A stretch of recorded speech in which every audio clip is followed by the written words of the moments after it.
are just find us.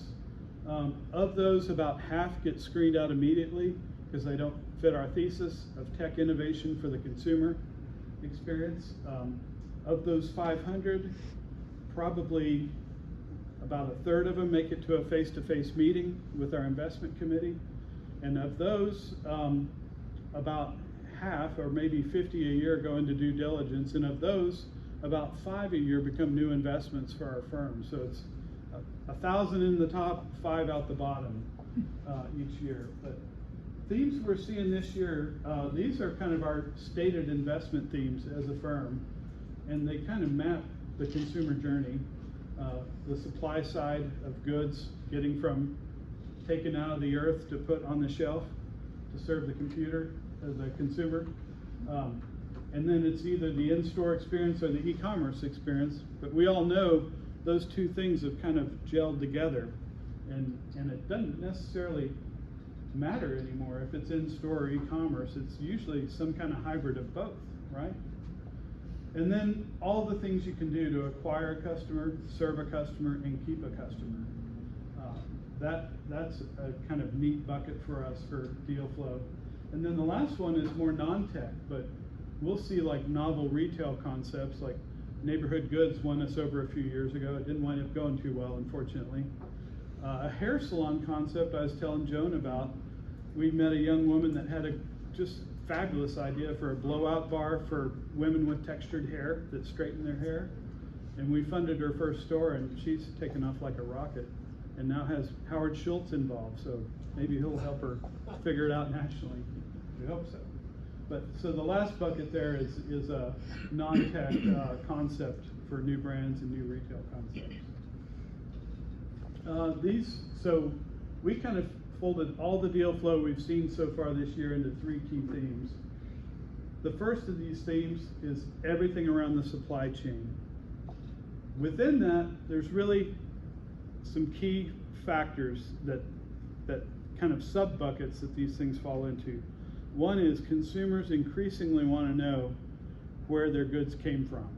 They would love to see like a blockchain audit trail, ideal world, to know, you know, this wool came from this sheep in this pasture in New Zealand or whatever. Or your food, you want to know where your food came from, right? Make sure it's not tainted. So supply chain visibility is a key theme. Supply chain efficiency, so that things are traceable and you have the exact right thing in the right place at the right time. Think how complicated that's gotten with all the third-party delivery like Instacarts, the buy online, pick up in store, pick up, deliver to the parking lot, old-fashioned pull it off the shelf, ship it to me.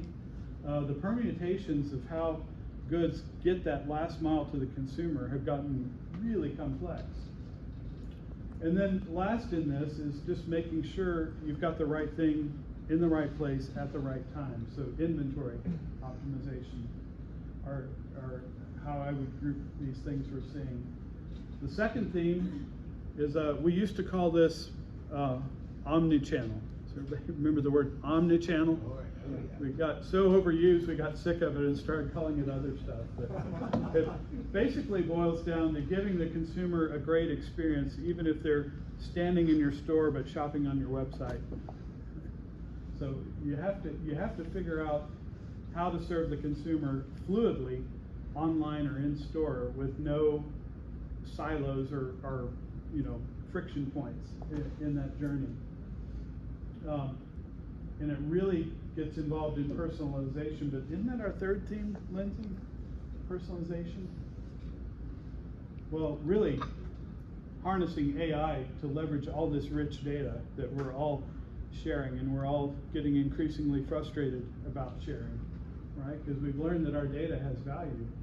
But to the extent retailers can harness that data to really personalize, I've been calling this theme this year, and some people like it, some don't.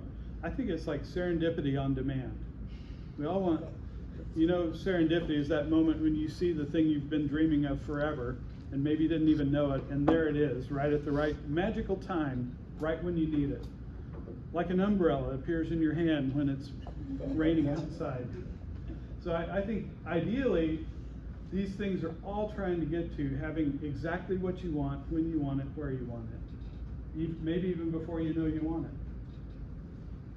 So those are kind of the three themes we see. All things around supply chain and sustainability. Our younger generations really want to know they're not making the world a worse place. They want to be sustainable. And yet we're buying more and more goods from Shein and Temu, so go figure. This would also be, how do you reduce things going to landfill? We talked about this and this, so I'm going to show you some investments that RevTech is in, and you can kind of see